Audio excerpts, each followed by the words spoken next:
Good morning aspirants, जय Hind. Date है आज 10 जुलाई और करंट अफेयर्स के साथ मैं हाजिर हूँ। आज बर्थडे है निकोला टेस्ला का। ये one of the great scientist of previous century रहे हैं। इन्होंने ही इलेक्ट्रिक करंट की खोज करी थी, जिस करंट के ऊपर लगभग सारी ही चीज़ें, हमारी सारी ही टेक्नोलॉजी इस करंट के ऊपर चल रही है अभी आज के टाइम पे। तो पहले हम लोग आज करंट अफेयर से शुरू करेंगे, उसके बाद मैं स्टोरी पे आऊँगा, जिस स्टोरी से आपको करंट अफेयर्स के पॉइंट्स याद करने में आसानी हो जाएगी। तो सबसे पहली जो हमारी जो न्यूज़ आ रही है वो आ रही है दिल्ली से। Delhi high court dismisses PepsiCo's appeal in potato variety patent case. हुआ क्या था कि 2009 के अंदर एक केस हुआ था।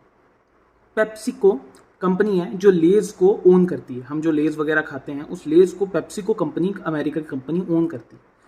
वो क्या करते हैं, वहाँ से कुछ सीड्स लाते हैं एक पर्टिकुलर पोटैटो का, FC5 पोटैटो। आप जो नॉर्मल पोटैटो खाते हो, नॉर्मल आलू खाते हो, अगर आप उसको काट कर चिप्स बनाओगे, लेज बनाओगे, तो वो लेज वैसे नहीं बनेंगे जैसे वहाँ पर बनते हैं, जैसे हम लोग अभी खाते हैं हमारे लेज पैकेट के अंदर, वो वैसे लेज नहीं बनेंगे। FC5 पोटैटो एक अलग तरीके के लेज के लिए बनाया जाता है। ये सीड्स इनके पास पहले से ही अवेलेबल होते हैं। पेप्सिको कंपनी के पास FC5 पोटैटो के सीड्स अवेलेबल होते हैं। इन सीड्स का पेटेंट इन लोगों ने 2016 के अंदर ले रखा था। फिर इन्होंने इस सीड्स को फार्मर्स को दिया कि ठीक है, आप लोग आलू उगाओ और फिर बाद में हमें बेचो, और हम लोग आगे आगे इस तरीके से कॉन्ट्रैक्ट करते रहेंगे। लेकिन 2019 में हुआ क्या कि फार्मर्स को FC5 के पोटैटो की सीड्स कहीं और से भी मिल गए। अब जैसे कहीं और से मिले, उन्होंने उगाना शुरू कर दिया। तो पेप्सिको कंपनी ने फार्मर्स के ऊपर एक एक करोड़ का, यस 1 करोड़ का केस कर दिया कि हर जितने भी फार्मर्स ने अभी तक ये चीज़ करी है उनके ऊपर 1 करोड़ का केस कर दिया गया। दिल्ली हाईकोर्ट ने 2019 के केस के अंदर ये बोल दिया कि नहीं, ये केस वैलिड नहीं माना जाएगा। चीज़ों के ऊपर पेटेंट, स्पेशली सीड्स के ऊपर कोई पेटेंट वगैरह नहीं होगा। इस चीज़ को डिसमिस कर दिया गया, इस चीज़ को खारिज कर दिया गया। और यहाँ तक कि दिल्ली हाईकोर्ट ने पेटेंट तक छीन लिया पेप्सिको का। उस सीड्स का पेटेंट जो उन्हें 2016 के अंदर मिला था, उस पेटेंट को भी छीन लिया हाईकोर्ट ने। ठीक है, अब हुआ क्या, पेप्सिको ने 2023 में इस टाइम दिल्ली हाईकोर्ट में दोबारा एक बार अपील करी कि सर हम लोगों को वो पेटेंट एटलीस्ट दे दिया जाए। ठीक है, 1 करोड़ रुपये नहीं देना मत दो, लेकिन एटलीस्ट वो पेटेंट दे दिया जाए। तो उस पेटेंट की अपील को डिसमिस कर दिया गया, खारिज कर दिया गया 2023 में। ये अभी की न्यूज़ है। अब दिल्ली हाईकोर्ट ने 2019 से लेकर 2021 तक ये केस चला था, पिछले वाला, और अभी नई अपील हुई है 2023 में। ये दोनों में क्लियर रखना, ठीक है। तो 2019 से लेकर जो 21 तक केस चला था, उसके अंदर जो हमारा जो कोर्ट है उसने बोल तो दिया था कि हाँ ठीक है, इस चीज़ को डिनाई कर दो, पेटेंट को डिनाई कर दो। लेकिन जो पेटेंट को डिनाई करने वाली बॉडी थी वो कौन सी थी? वो थी the protection of plant and varieties and farmer rights. The protection of plant varieties and farmer rights, PPV and FR act 2001 से ये चीज़ बनाई गई है। मतलब ये एक पूरी बॉडी है, the protection of plants varieties and farmers act, PPV and FR। और ये जो एक्ट जिसके ऊपर ये बॉडी बनाई गई है वो है the protection of plant varieties and farmers rights, PPV and FR act 2001, मतलब 2001 का ये एक्ट है। ठीक है, ये मिनिस्ट्री के अंदर आता है। ये इंपॉर्टेंट है कि कौन सी मिनिस्ट्री के अंदर आता है, क्योंकि प्रीलिम्स में डायरेक्टली कभी कभार सवाल पूछ लिया जाता है कि ये जो पर्टिकुलर बॉडी है कि कौन सी मिनिस्ट्री के अंदर आती है। तो ये जो मिनिस्ट्री है वो आती है ministry of agriculture and farmers welfare के अंदर। ठीक है, चलो सेकंड, हम लोग अपनी सेकंड न्यूज़ पे जाते हैं। सेकंड है कि objection overruled, forest bill goes to house unchanged. अब हुआ क्या है कि जो फॉरेस्ट बिल हमारा जो नया 2023 वाला अभी फॉरेस्ट बिल चल रहा है, वो उसके ऊपर बहुत सारी कटाक्ष आ रहे हैं, उसके ऊपर बहुत सारी प्रॉब्लम्स आ रही हैं कि नहीं ये चीज़ नहीं होनी चाहिए। इसका रीज़न क्या है? फॉरेस्ट बिल कंजर्वेशन बिल 1980 का जो बिल चला आ रहा है वही अभी तक हम लोग फॉलो कर रहे हैं। ठीक है, अब उसके अंदर हुआ क्या है कि 1996 के अंदर सुप्रीम कोर्ट ने एक जजमेंट दिया था गोदावरमन केस में। 1996 में सुप्रीम कोर्ट का जजमेंट था गोदावरमन केस के अंदर कि सिर्फ और सिर्फ फॉरेस्ट नहीं, फॉरेस्ट के आसपास का जो एरिया है वो भी प्रोटेक्ट किया जाएगा। थोड़ा बहुत जो रिकॉर्ड्स में नहीं आता वो भी प्रोटेक्ट किया जाएगा सेंसिटिविटी के लिए। लेकिन ये जो नया बिल आ रहा है इसके अंदर बोला क्या जा रहा है कि no protection geographical sensitive area, जो आसपास के 100 किलोमीटर्स का एरिया है। फॉर एग्जांपल ये आपको फॉरेस्ट दिखेगा और यहाँ पर 100 किलोमीटर्स का एक एरिया है, तो इसके ऊपर कोई भी चीज़ बनाने के लिए, डैम हो गया या फिर हाईवेज हो गए, रेलवेज हो गए, XYZ, जो भी चीज़ XYZ बनाने के लिए इनको परमिशन लेने की ज़रूरत नहीं। पहले इन लोगों को सेंट्रल गवर्नमेंट से परमिशन लेनी पड़ती थी, जिसने भी बनाना है, जिस भी डिपार्टमेंट ने बनाया है, या फिर जिस भी अगर किसी प्राइवेट बॉडी ने कुछ चीज़ बनानी है तो उसे सेंट्रल गवर्नमेंट से परमिशन लेनी पड़ती थी। लेकिन जो नया बिल आएगा उसमें सेंट्रल गवर्नमेंट से कोई परमिशन लेने की इनको ज़रूरत नहीं होगी। तो ये इस चीज़ की मतलब इलेक्शन हो रही है कि नहीं, ये चीज़ नहीं होनी चाहिए, ये चीज़ ख़राब है। ठीक है। Indian state of forest report 2021 के अकॉर्डिंग फॉरेस्ट का जो हमारा एरिया है पूरे इंडिया में वो 7,13,000 किलोमीटर से भी ज़्यादा है, जो कि टोटल 21.71% बनाता है पूरे देश का। मतलब, और सबसे इम्पॉर्टेंट बात, अभी जो हमारे पूरे जो देश है उसके अंदर सबसे ज़्यादा जिस राज्य में फॉरेस्ट हैं वो है मध्य प्रदेश और उसके बाद अरुणाचल प्रदेश। ऐसे तो और भी हैं अपने स्टेट्स वगैरह, लेकिन सबसे ज़्यादा इन 2 स्टेट्स के अंदर है, मध्य प्रदेश में है और अरुणाचल प्रदेश में। ठीक है, ये आपको इंपॉर्टेंट चीज़ याद रखनी है कि सबसे ज़्यादा हमारे कौन सी जगह पर हमारे सबसे ज़्यादा फॉरेस्ट्स हैं, क्योंकि ये चीज़ कभी कभार छोटे मोटे एग्जाम्स में पूछी जाती है। ठीक है, चलो अब तीसरी न्यूज़ पे चलते हैं। जो तीसरी न्यूज़ अभी हमारे करंट अफेयर्स के अंदर चल रही है वो है वाराणसी के अंदर टर्टल्स हेल्प कर रहे हैं गंगा क्लीन करने में। अब थोड़ा मजाकिया, थोड़ा हंसी वाला लगेगा कि अरे वाराणसी के अंदर टर्टल्स क्यों हेल्प कर रहे हैं या कैसे हेल्प कर रहे हैं, ये कोई सुपर नेचुरल चीज़ तो नहीं हो रही वगैरह वगैरह। ऐसा नहीं है, कोई सुपर नेचुरल चीज़ नहीं हो रही है। एक्चुअली में हो क्या रहा है कि जो नमामि गंगे प्रोग्राम, ये 2014 से ये प्रोग्राम चला था। अब देखो, थोड़ी सी आपको कन्फ्यूजन हो सकती है अगर आप ना समझो ध्यान से। ठीक है, इसलिए मैं आपको बहुत ही आराम से और तसल्ली से समझाऊंगा, उसे तसल्ली से समझना।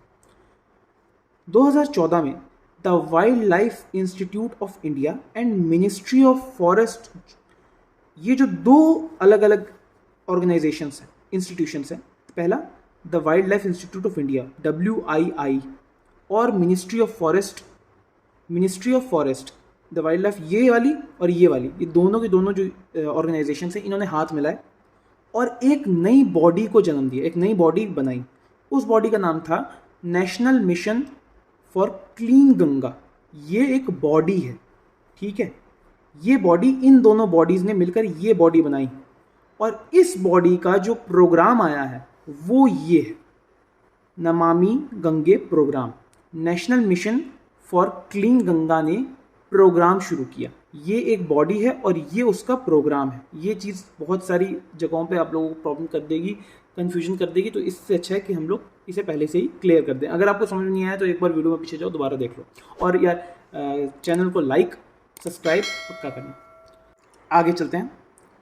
देखो, उसके बाद इन्होंने किया क्या, इन्होंने टर्टल्स को पानी के अंदर भेजा, मतलब गंगा के अंदर भेजा। कार्निवोरस टर्टल्स को भी और हार्बीवोरस टर्टल्स को भी। कार्निवोरस को भेजा ताकि वो अनडेड जो चीज़ें हैं या फिर डेड जो चीज़ें हैं, हाफ डेड, उनको खा सकें, जो पक्षी वगैरह नीचे गिर जाते हैं उनको खा लें। और हार्बीवोरस को भेजा ताकि वो बेलों को या जितनी भी XYZ बाकी चीज़ या पौधों को खा सकें, जो भी वहाँ पर गिर जाता है, वेजिटेरियन चीज़ें अंदर जाके ख़राब हो जाती हैं, उनको खा जाएं। इसलिए टर्टल्स को, कार्निवोरस टर्टल्स और हार्बीवोरस टर्टल्स को पानी के अंदर भेजा गया। और इन्होंने सच में मदद भी बहुत करी है। 2017 से लेकर अभी तक 2023 तक बहुत इन्होंने हेल्प कर दी है। ये जो पूरा प्रोग्राम जब मैंने आपको बताया था, नमामि गंगे प्रोग्राम, याद रखना गंगे है, गंगा नहीं है, नमामि गंगे प्रोग्राम। इस प्रोग्राम में 20,000 करोड़ अभी तक NMCG ने लॉन्च कर दिया है, लगा दिया है। NMCG मतलब national mission for clean Ganga. ठीक है, और जो आखिरी जो इंपॉर्टेंट खबर आ रही है, वैसे ये खबर नहीं, एक एडिटोरियल था, सिर्फ और सिर्फ अवेयरनेस के ऊपर है कि जो अभी हमारी जो एडिटेक चल रही है, एडिटेक मतलब एजुकेशन प्लस टेक्नोलॉजी, एडिटेक जिसे कहते हैं, ये इसके बहुत सारे फ़ायदे हो चुके हैं। क्यों? जैसे मैं अभी आपको पढ़ा रहा हूँ, ठीक है, तो ये इंडियन में ग्राफिक्स के लिए बड़ा फ़ायदे दे रहा है, ये सूटेबल नॉलेज दे रहा है, अवेलेबिलिटी दे रहा है, नॉर्मल लोग वगैरह बहुत सारे लोग इसे देख सकते हैं, घर पे ही बैठकर समझ सकते हैं चीज़ों को। मैं जैसे आपको स्टोरी मेथड पे पढ़ा रहा हूँ, स्टोरी मेथड बिल्कुल एक अलग लर्निंग मेथड है जो बहुत ही आसानी से लोग सुनेंगे और समझ लेंगे और उन्हें याद हो जाएगा। फॉर एग्जाम्पल देखो, अभी आपको बहुत सारी कहानियाँ याद होगी, रामायण याद होगी, महाभारत याद होगी। क्यों? क्योंकि आपने उन्हें बचपन में सुना है स्टोरी की तरफ, और फिर उन्हें देखा भी है अपने एनिमेशन वगैरह में या फिर नॉर्मल इस तरीके से, या फिर बहुत सारी और भी जो मूवीज़ वगैरह हैं या स्टोरीज़ वगैरह हैं, प्रेमचंद की कथाएं हैं, नई वाली स्टोरीज़, एनिमेशन, एनीमे, ये सारी की सारी ऐसे स्टोरी फॉर्मेट में चीज़ें आपको बहुत आराम से याद होती हैं। ठीक है, तो ये इस चीज़ को मैं प्रोवाइड करने की कोशिश कर रहा हूँ। और एडिटेक से इस चीज़ का फ़ायदा और ज़्यादा हमें बढ़ जाएगा, ये इस एडिटोरियल के अंदर है। एक दो तीन चीज़ें प्रॉब्लम है, ये क्या आ रही हैं कि इसमें जो अवेलेबिलिटी है वो थोड़ी सी कम है लोगों के प्रति। वो कह रहा है, बिहार के अंदर एक छोटी सी टेस्टिंग हुई थी अभी, वहाँ पे लगभग 700 प्लस लोगों की जो स्टूडेंट्स हैं उनकी टेस्टिंग हुई थी कि किन लोगों की अवेलेबिलिटी है, किन लोगों के पास अवेलेबल है एजुकेशन और टेक्नोलॉजी। तो वहाँ पे देखा गया कि सिर्फ 27% गर्ल्स के पास मोबाइल फ़ोन अवेलेबल है और 36% बॉयज़ के पास मोबाइल फ़ोन अवेलेबल है। नो डाउट कि बॉयज़ के पास इस जगह पर इस तरीके से चीज़ें ज़्यादा अवेलेबल हैं, लेकिन ये हमें देखना पड़ेगा कि इनकी परसेंटेज, दोनों की परसेंटेज अभी 50% से कम है। तो ये चीज़ एक स्कैर्सिटी को रिप्रेजेंट करती है कि सिर्फ और सिर्फ एक बच्चा, 4 में से सिर्फ और सिर्फ एक बच्चा हमारे देश में एडिटेक देख पा रहा है। सोचो, उस 4 में से एक बच्चा सिर्फ एडिटेक देख पा रहा है और वो जो एक बच्चे होंगे उनमें से बहुत ही कम बच्चे हैं जिन्हें जो स्टोरी मेथड हो उनका बेनिफिट मिल रहा होगा। सो ये था आज का करंट अफेयर्स। अब हम लोग आते हैं अपनी उस स्टोरी के पास, जो स्टोरी अगर मैं आपको सुनाता हूँ और आप आराम से सुनते हो, तसल्ली से सुनते हो, तो आपको इसके की पॉइंट्स, जो करंट अफेयर्स है इसके की पॉइंट्स ज़रूर याद हो जाएंगे। आप आंखें बंद करके सुन लो, कोई दिक्कत वाली बात नहीं, बहुत फ़ायदेमंद होगी, ये पक्का श्योरिटी। देखो, मैंने आपको बताया था आज निकोला टेस्ला का बर्थडे है, आपको स्क्रीन पे फोटो भी दिख रही होगी, इनका बर्थडे है आज। तो ये जो निकोला टेस्ला है, इनके ही सेम टू सेम जैसा दिखने वाला बंदा और इन्हीं के ही नाम का जैसा बंदा, ठीक है, वो एक जगह पे बैठकर पोटैटो खा रहा था। Nikola was eating potato but a Pepsi try to kidnap him. अचानक से एक पेप्सी आई, बड़ी सी पेप्सी आई, ठीक है, पतली सी लेकिन बड़ी सी पेप्सी आई, उसने उसे किडनैप करने की कोशिश करी। वो हाथ पैर झटपटा था, भाग गया वहाँ से और एक मिनिस्टर के पास चला गया जो कि एक एग्रीकल्चर और फार्मर का बंदा है। एक मिनिस्टर के पास चला गया बचने के लिए जो एग्रीकल्चर और फार्मर का बंदा है। अब देखो ये चीज़ आपको कैसे फ़ायदेमंद देगी। निकोला से आपको बर्थडे वाली चीज़ जो एक रिप्रेजेंट, एक लाइन तरीके से याद हो जाएगी कि हाँ ठीक है, निकोला का बर्थडे है आज, तो निकोला से ही रिलेटेड कुछ ना कुछ होगा। ईटिंग पोटैटो, जो पोटैटो वाला केस है उससे आपको पोटैटो की चीज़ याद रह जाएगी। पेप्सी से आपको पेप्सी को कंपनी याद रह जाएगी। किडनैप करने की कोशिश मतलब एक तरीके से पेटेंट लगाने की कोशिश करी और एस्केप करके minister who was a farmer and agriculture. इससे आपको ये पता चल जाएगा कि जो मिनिस्ट्री आती है, ये जो मैंने आपको बताया था कि ये वाली जो बॉडी है the protection of plants varieties and farmer rights, ये जो मिनिस्ट्री है ये किसके अंडर आती है? Ministry of agriculture and farmers welfare, ठीक है। इस तरीके से ये आपको चीज़ें याद रखनी है। तो अब मैं पूरी स्टोरी बताऊंगा, ऊपर जो चीज़ें लिखी हैं उसको आप एक बार पढ़ लेना, आपको ये चीज़ें समझ में आ जाएगी किस तरीके से। Nikola was eating potato but a Pepsi tried to kidnap him and he escaped and went to minister who is a farmer and agriculture. Nikola potato खा रहा था लेकिन पेप्सी ने, पतली सी बड़ी सी पेप्सी ने उसको किडनैप करने की कोशिश करी। वो वहाँ से भागा, मिनिस्टर के पास शरण ले ली जो कि एक फार्मर और एग्रीकल्चर है। अब क्योंकि वो फार्मर और एग्रीकल्चर में है, तो उसके आसपास एक फॉरेस्ट भी था। There he learn about the forest in neighbourhood. उसने अपने फॉरेस्ट के बारे में जाना जो उसके नेबर में था, जो कि फॉरेस्ट चेंज हो रहा था। उसको कौन चेंज कर रहा था? एमपी की गवर्नमेंट उसको चेंज कर रही थी। और वहाँ पे 96 गॉड वर्मन मतलब एक तरीके से मालाएं, गॉड वाली मालाएं वहाँ पे डाल रही थी। पूरे जंगल को हटाकर वहाँ पे गॉड की वरमालाएं डाल रही थी, ठीक है। उसके बाद वो वहाँ से शिफ्ट होकर गंगा घाट पे आ गया। गंगा घाट पर उसको बड़े बड़े टर्टल्स दिखे जो कि वहाँ पर गार्बेज वगैरह खा रहे थे और उनकी सफाई कर रहे थे। तो उसने सोचा कि यार इतने प्यारे प्यारे, इतने बड़े बड़े डायनासोर लेवल के ये जो बिग टर्टल्स हैं, क्यों ना इनका वाइल्ड लाइफ फोटोग्राफी बनूँ, ठीक है, इनकी वाइल्ड लाइफ फोटोग्राफी करूँ। और इसलिए वो जंगल में चला गया। अभी जो वाइल्ड लाइफ फोटोग्राफी और जंगल वाला है, ये क्या है?